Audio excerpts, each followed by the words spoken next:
Hi guys, and welcome to C# tutorial of a loan management system.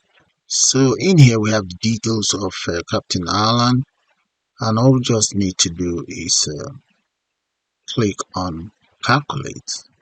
So let's calculate the loan. Here we go. So that's the monthly payment, and that is the total payment.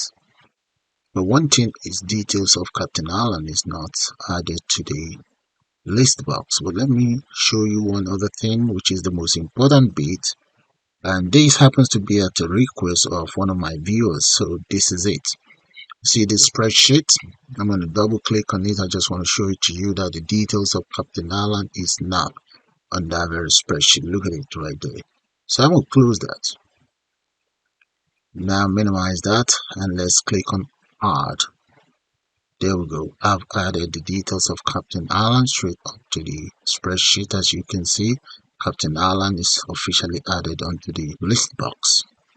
So if I go back into my spreadsheet here, let's verify if Captain Alan details is there. Right there, that is Captain Alan's details. Now, just for your information, guys, this is an overview. So I'll see you all in the full tutorial.